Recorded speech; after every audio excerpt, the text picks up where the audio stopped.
All right, everyone, welcome back into another PGA DFS video. Going to be breaking down the Masters tournament here, giving you guys my first look build. Okay, so DraftKings did release their pricing. It is pretty soft. It's going to be very easy to make a bunch of good lineups. And so I want to get into the first look here for this tournament. So let's go ahead and jump on into it.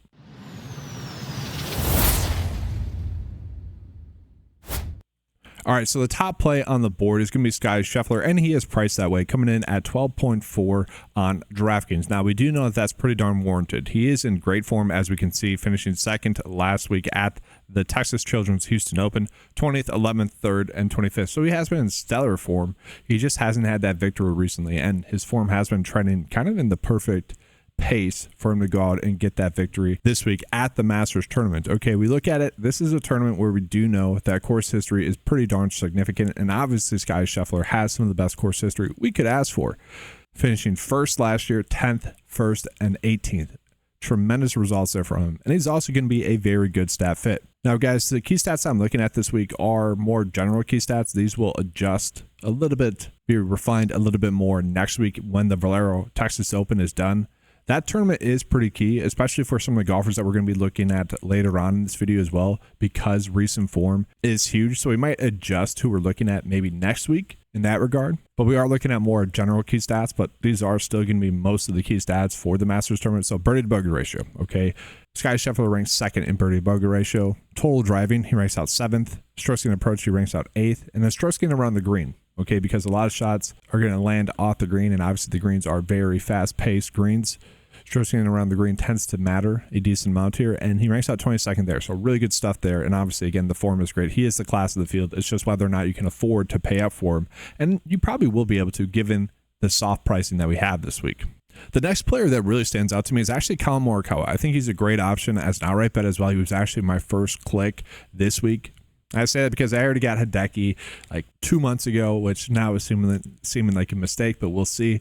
But yeah, Collin Morikawa just looks really good. Not only is he in great form, finishing 10th at the Players Championship, second at the API, top 20s at 2 signature events, and then finished second at the Century Tournament, losing to Hideki in that tournament. Just playing great golf. And so again, course history is huge here, right? And he has finished top 10 or better in 4 straight starts, finishing 3rd at this tournament last year. Given the fact that Scotty hasn't been a lock and load to pay off his price tag this year like he was last year, I think we could argue we should be starting our builds out with Collin Morikawa at 10.5. Great course history, great form, and he also is going to be someone that is a great stat fit. So he ranks out first in a birdie to bogey ratio.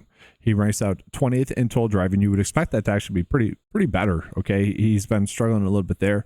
First in strokes gained approach, and then also not terrible in strokes gained around the green, 15th in the field there. So he is also someone that's coming in, checking all the boxes. He is looking like a phenomenal option this week. And so for DraftKings purposes, I think he is the first click.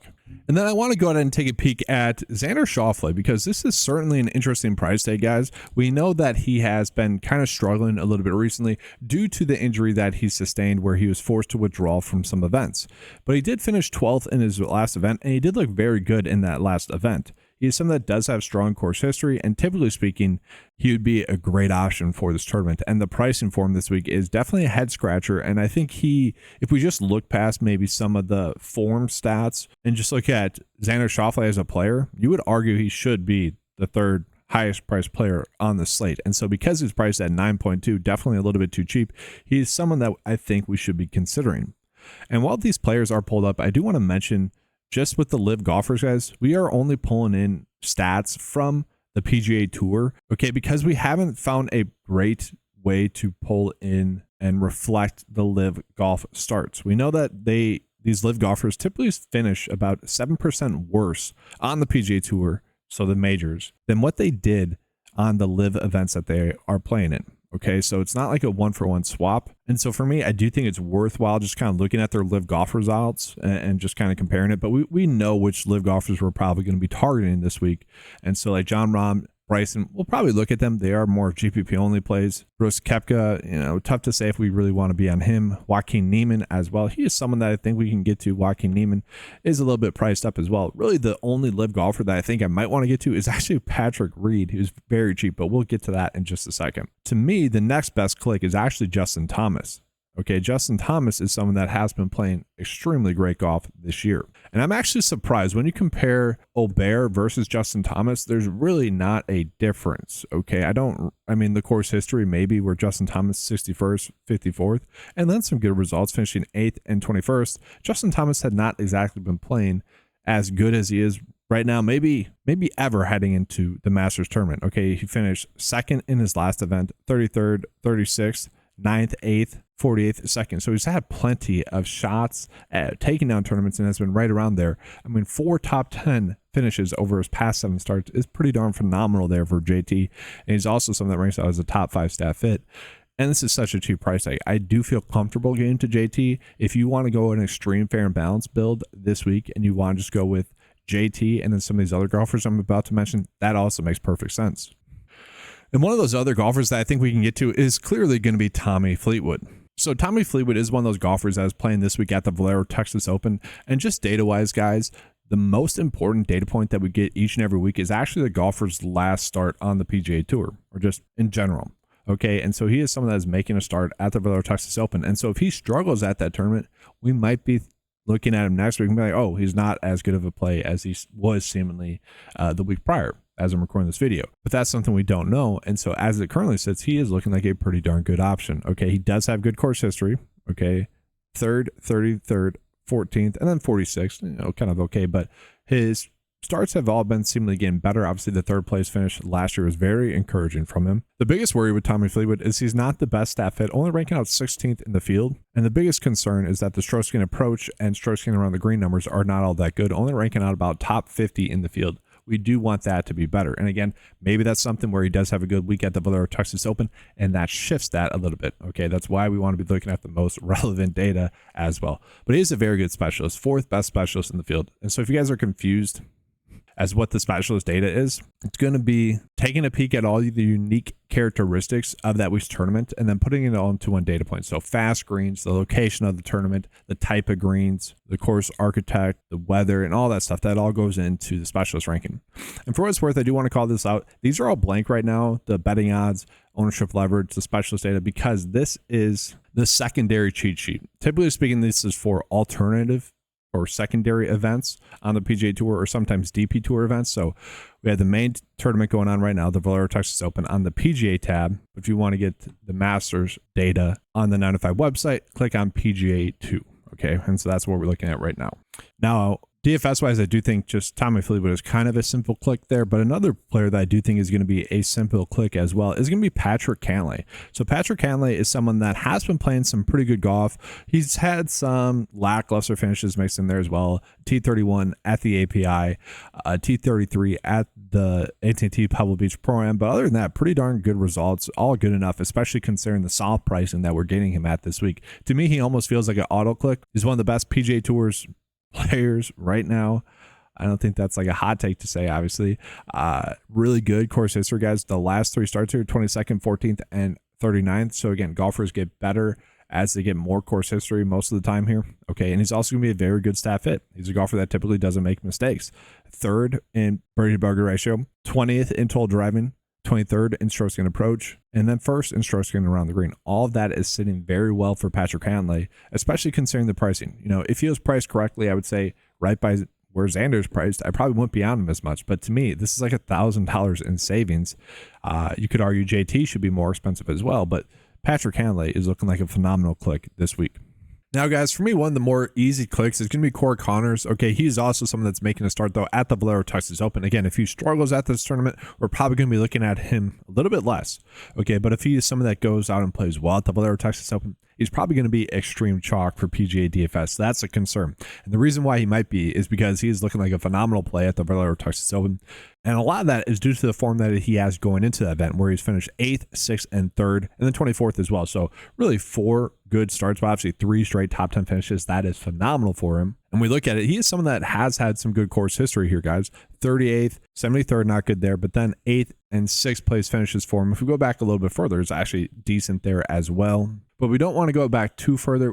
Remember, the Dustin Johnson Masters victory took place at a different time of the year, which made the course play differently much easier. And so this is what I'm referencing, guys. Like the 2021 one, DJ finished -20. That was clearly an outlier given the recent starts that we have had here. And the course has been lengthened a little bit since then as well. We're expecting the tournament to play much more like it has over the past 4 years rather than that random DJ extremely low score year at the Masters. But yes, guys, Corey Conners is not nearly as good of a staff fit as he has been heading into this tournament, though, in years past. That is a slight concern. Only a top 20 staff fit. And I say only, but again, we are getting him at such a cheap price tag that we're kind of okay with that. Okay, the stroke skin around the green, not the best. Total driving has been pretty solid. Like, I think we're fine with him at this price tag. It seems like just an easy click. No need to overthink it. And so we're going to go ahead and put him into our build. And then we have some other golfers that are pretty cheap as well that are easy options not to pass up on. And one of those golfers is going to be Keegan Bradley. Keegan Bradley is another golfer that's very cheap, guys. $7K. He's another golfer that is playing at the Valero Texas Open. Again, just to reiterate, that start matters. Okay, we'll readjust next week when that has taken place and we know the results. But 20th at the Players, 5th at the API. He's just been in pretty good form. Okay, we see multiple top 10 finishes mixed in there as well, form-wise. Very soft pricing for him, though. So again, guys, I talk about how course experience matters, and he's finished 22nd and 23rd here the last 2 years. Obviously, that is pretty darn good, especially considering the pricing. If we get a top 25 finish out of a golfer that's 7K, that's going to be pretty darn huge, and that's this cheap pricing would then allow us to fit Scotty, Collin Morikawa, or whichever top-end golfer you want to fit into your build. So obviously, I'm looking at more of Scotty, Collin Morikawa, JT, Cantlay, those golfers. We can fit them in. Okay, he also is going to be a good stat fit here, guys. Okay, so stat fit wise, 33rd in birdie to bogey ratio. Want that to be better, but 12th in total driving. Okay, 6th in strokes and approach, and top 20 in strokes and around the green. So all those stats bode very well for him. Do you want to call it? He's the 5th ranked player in the 9-to-5 model. Okay, so right now this is just more of a general rank. Okay, this is not the typical 9-to-5 model rank, which also includes like betting odds, likelihood to make the cut via Vegas. Likelihood to win via Vegas. Okay, that stuff is all factored in there. This is just more of general projections without those adjustments at all. Ranks out 5th. Okay, so that's just like an accumulation of his course history, his recent form, his stat fit, and his specialist data ranking. You might say, all right, he's not the 5th best option this week, which, okay, but he is still clearly a good value here. He is clearly someone that we should be clicking on this week. And so to me, that's one of the easier clicks. And then we do have several values that are somewhat popping up here as well. So Taylor Pendrith is a golfer that doesn't have any course experience, but he is kind of giving us that Corey Conners stat fit of previous years from another Canadian-based golfer. Really good stat fit. Form has been relatively okay. We'd want it to be a little bit better. He kind of tailed off for a few starts there, but recently had a 5th place finish. I could see getting to him, but I don't think we need to. Okay, we have someone like Lucas Glover who's really popping up, guys. 20th, 30th in his past 2 starts at this tournament. Lucas Glover is someone that does have good form. 8th and 3rd, and then 36th, 1 missed cut, and then 31st. So pretty good results there from him. And again, he's going to be someone that also ranks out as a pretty decent stat fit, top 20 in the field. So really not terrible. The one concern is going to be his specialist data. He does struggle typically on courses like this, although he hasn't done so at this tournament in the past. So very cheap price tag for him. I really like him as a click this week. But to me, one of the golfers that has one of the strangest pricings is going to be Danny McCarthy. Okay, he is someone that is one of the best options for the Valero Texas Open, the event that's going on this week. And so if he's someone that does deliver a good result there like he's expected to, then I would imagine his pricing would have been at least $700 more than it is. Okay, that is a variable that we don't know yet. That is a guess. And you could argue, okay, not the best course history, 45th at this tournament last year, but he does have course experience and he did make the cut. Like that is something that we value, okay, especially at a price tag of 6.5. If we just get a made cut out of someone this low, that is huge, okay? And his recent form has been pretty darn solid, 16th in the field, okay? So he's finished 14th, 18th, 48th, 5th, 16th, okay? So not the best, but again, at this pricing, it certainly is pretty darn good.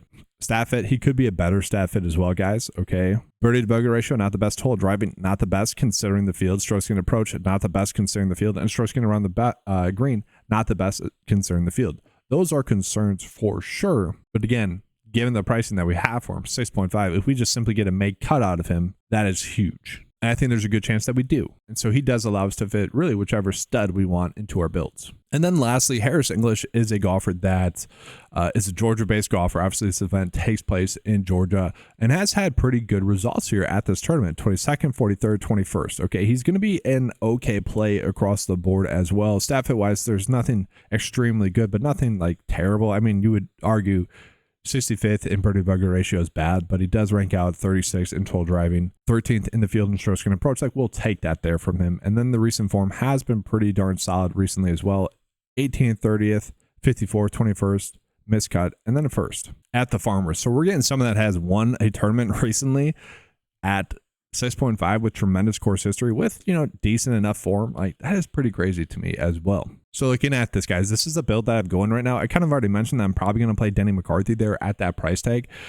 We have $300 left over, so we could afford to pay up for really whoever we wanted to here instead. But this really goes to show you guys just how easy it is to make a pretty darn good build on paper this week. Now, I do want to compare this against what the 9-to-5 lineup builder is showing us, so let's go ahead and pull that up.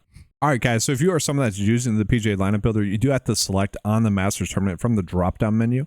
But just looking at these are going to be, again, a little bit more general projections until we get that update data from the Valero Texas Open, but it is going to be a good starting point. So as always, with the lineup builder, we have to give it 2 data points to go off of to run it, and we're just going to run it. Okay, so I'm going to click generate here, and we're going to be good to go. And again, just trying to give you guys an overall view of what the data is telling us to do. And so it does like more of a fair and balanced approach. JT, Patrick Cantlay, so Akshay is another golfer that's playing this week. Could be a good click. We'll see. McIntyre does like. I don't mind McIntyre, but I don't know if I'm going to get to him that much. Corey Connors, Jason Day.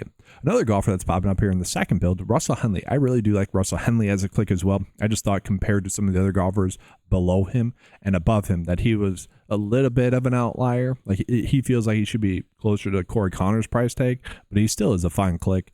The data is seemingly like an Akshay and Robert McIntyre, but it's really liking the fair and balanced approach, which is what this is telling me. Seb Straka is another golfer here that I do like a decent amount. That's the thing, guys. There's so much soft pricing that you can really justify a lot of the golfers here, and that's the beauty of the Masters tournament. Now, guys, that's going to do it for this video. Do want to ask you guys to give a like and subscribe to this video. Masters content's pretty big, and so if you guys can just show support this week, that ends up being pretty darn huge for the channel. And if you guys would like any access to the data that you saw in this video, you can head on over to 9to5sports.com, get access to all the fantasy golf tools that you need to succeed. And then you can also get access to some of the props betting tools as well. All the data on the website is available for just $10 a month, guys. Take advantage of that. It's the best value out there in fantasy golf.